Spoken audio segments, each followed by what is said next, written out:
ओम श्री साई राम। प्रेम वाहिनी अध्याय 22। आज के शब्द बीते कल के कार्य हैं। त्रेता युग में जब नारद ने श्री रामचंद्र जी से उनके दासों और आध्यात्मिक साधकों की प्रकृति और चारित्रिक विशेषताओं के संबंध में प्रश्न किया तो उन्होंने निम्नांकित उत्तर दिया।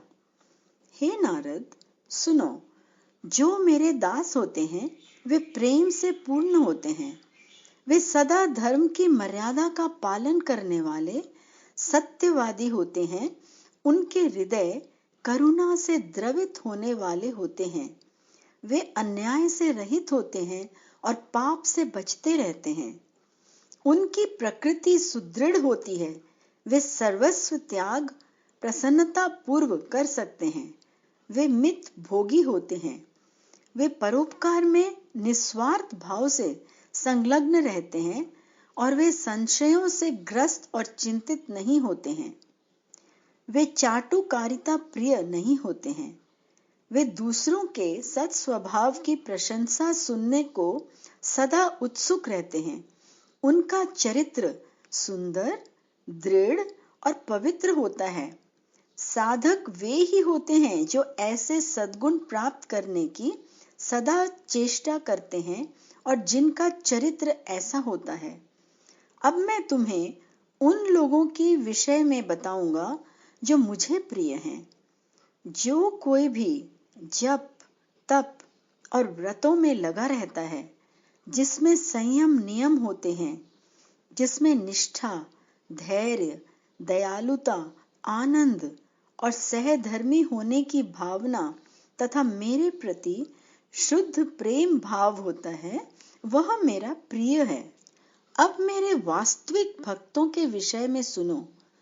जो कोई विवेक, वैराग्य, विनय और विज्ञान के साथ उस वास्तविक तत्व को जानते हैं, जो सदा मेरी लीला के स्मरण में मग्न रहते हैं, जो सदा मेरे नाम स्मरण में लगे रहते हैं, चाहे जैसी परिस्थितियां क्यों न हो, जिनका किसी से भी मेरा नाम सुनकर प्रेमातिरेक से अश्रुपात होने लगता है, वे ही मेरे वास्तविक भक्त हैं। इन शब्दों में श्री राम ने नारद को उत्तर दिया।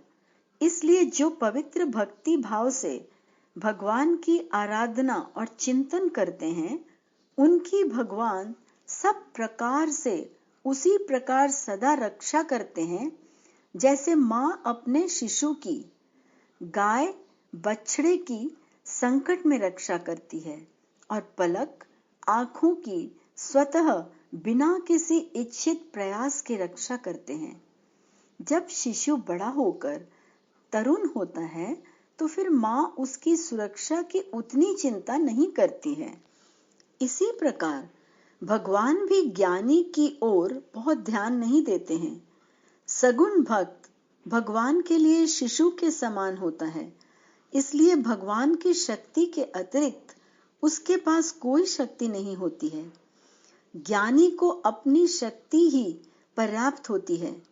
व्यक्ति को भगवान के हाथों में सगुण भक्त की तरह शिशु रूप में रहना चाहिए, है ना? ऐसा ही पहले सगुण भक्त रहे बिना कोई भगवान का निर्गुण भक्त नहीं हो पाता है।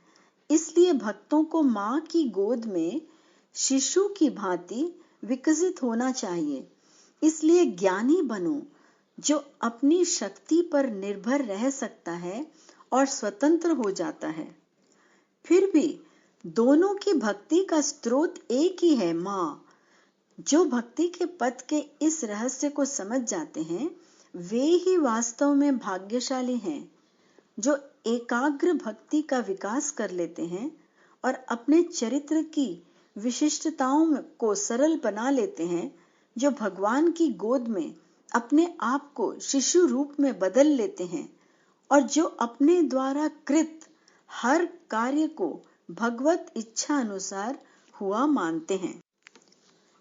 इसलिए जो भगवान के दास, भक्त प्रिय और अनन्य भक्त होने के आकांक्षी रहते हैं, उनको तदनुकूल मार्ग पर चल देना चाहिए। नाम लें, कार्य करें और उसी के अनुसार जीवन यापन करें। भक्त को भक्ति के उपर्युक्त गुणों को अपने में विकसित करना चाहिए। प्रिय को भगवान के प्रेम का अनुसरण करना चाहिए। अनन्य भक्त को पूर्ण रूपेण प्रभु के प्रति समर्पित हो जाना चाहिए। केवल अध्ययन और जिह्वा संचालन से पूरा नहीं पड़ता है। आनंद तो क्रिया का परिणाम होता है। यह आनंद जाति या संप्रदाय अथवा लिंग पर नहीं निर्भर करता है। उन दिनों में भी जब श्री राम शबरी के यहाँ गए तो उसने, जबकि वे उसके द्वारा प्रत्येक चक्कर संकलित सुरक्षित कंदमूल फलों का भोजन पा रहे थे, इस प्रकार पूछा, भगवान, मैं तो स्त्री हूँ, मंद बुद्धि वाली हूँ, इस पर मैं नीच कुल में उत्पन्न हुई हूँ। मैं आपकी पूजा और भक्ति का कुछ भी विधि विधान नहीं जानती हूँ।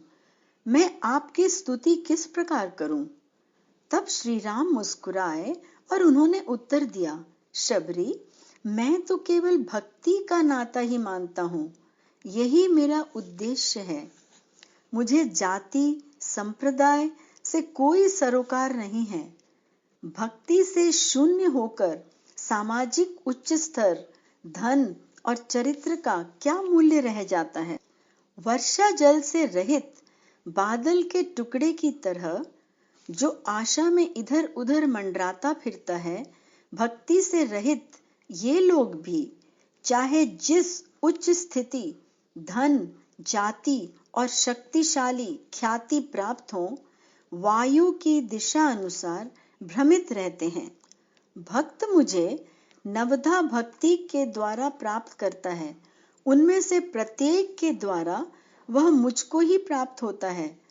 तब शबरी ने 9 प्रकार की भक्ति की व्याख्या करने की प्रार्थना की और श्री राम ने उत्तर दिया, श्रवणम, कीर्तनम, विष्णु स्मरणम, पाद सेवनम, वंदनम, अर्चनम, दास्यम, स्नेहन आत्मनिवेदनम। इन 9 में से किसी विधि से भी यदि भक्त सच्चे मन से साधना करता है तो वो मुझे प्राप्त कर सकता है। भक्ति के इन 9 प्रकारों से मैं एक प्रकार से बंधा हुआ हूँ। यही कारण है कि तुम्हें इतनी सरलता से मुझे स्पर्श करने, बात करने, देखने का सुअवसर प्राप्त हुआ है, और ऐसा अवसर तो योगियों को भी बड़ी कठिनता से प्राप्त होता है। आज तुम्हारा जीवन सफल हो गया है। देखो, आज के शब्द केवल बीते हुए कल के कार्य हैं। जय श्री